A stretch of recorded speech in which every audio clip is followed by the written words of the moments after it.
Buckle up, folks, because this week we're diving into some pretty intense stuff. We're talking hurricanes, global instability, food security, you name it.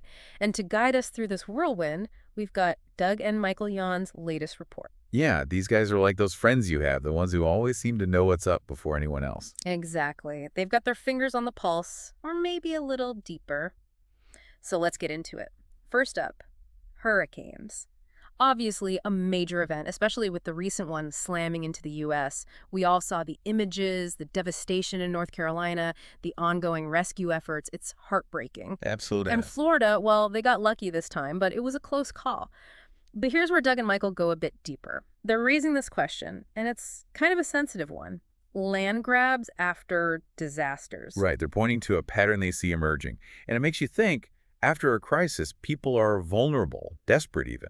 Maybe they're more willing to accept solutions they wouldn't normally consider. Exactly. And who benefits? That's the question. Exactly. Who's really in control when things fall apart? And that leads to another point they make, which, frankly, sounds a little out there. Weather manipulation. Yeah, they brought up HARP, which, if you're not familiar, it's this whole theory about, well, controlling the weather. Right, like something out of a sci-fi movie, right? Right, exactly. Now, to be clear, they aren't saying these recent hurricanes were, manufactured. But the fact that they even bring it up is telling, don't you think? It definitely speaks to a certain anxiety we have in this day and age, right? Yeah. I mean, technology is advancing so rapidly. Where do we draw the line? Could we control the weather if we wanted to? And if so, who gets to decide? It's a lot of power. Yeah, it's a heavy thought. And speaking of anxieties, let's talk about something that hits a little closer to home for everyone. Food.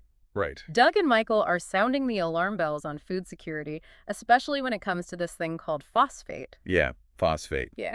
Not exactly a dinner table topic, right? Not exactly. But here's the thing. It's a crucial ingredient in fertilizer. And fertilizer, well, that's how we grow most of our food. All connected. And to illustrate this, they point to seemingly unrelated events like the Nord Stream pipeline situation, that whole controversy. Right. And then there's the closure of that huge natural gas field in Europe, Groningen, I think it's called. These might seem totally unrelated to hurricanes or phosphate, but they all impact global energy prices. And when energy prices spike, guess what happens to the cost of food? It goes up. Up, up, and away. It's all a delicate balance, and right now, that balance is seriously out of whack. And that brings us to this wild theory they call the dog king strategy. Okay, this is where things get really interesting. Right. So picture this. A ruler who is intentionally, almost strategically incompetent. Like they're there to make the kingdom look bad. It sounds crazy, right? Well, it's more about creating a certain perception, a scapegoat, if you will. Ah, I see where you're going with this. Historically, these types of figures, these dog kings, have popped up from time to time. It's about wielding power through, well, the appearance of not having any. And they draw some interesting parallels to figures in today's world, like Governor Abbott. They do make you wonder. They really do. Okay, so we've covered a lot of ground here. But the big question is, what do Doug and Michael see coming down the line? And be warned, it's not exactly sunshine and rainbows. No, they're painting a pretty sobering picture.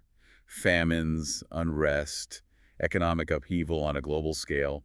They seem pretty convinced that we're heading for some serious instability. So what can we do? I mean, it sounds pretty dire. Well, it's important to remember these are predictions, not guarantees. But they should serve as a wake-up call. For example, maybe we could be thinking more about local food systems, becoming a little more self-sufficient. Right, like it's not just about some fringe ideology anymore. It's about being prepared. Exactly. So I guess the takeaway here is stay informed, stay engaged, but most importantly, stay critical. Absolutely. Don't just take their word for it, or our word for it for that matter. Do your own research. Ask questions. Challenge assumptions. Exactly. Because in a world awash in information, sometimes asking the right questions is more powerful than having all the answers. Couldn't agree more. So here's something to chew on, folks. Doug and Michael see this pattern emerging. Potential destabilization of weather, food systems, leadership. Whether you buy into it or not, it raises a question. What if someone or some group was intentionally trying to engineer global chaos? What would that look like? And how would we even know? Think about it.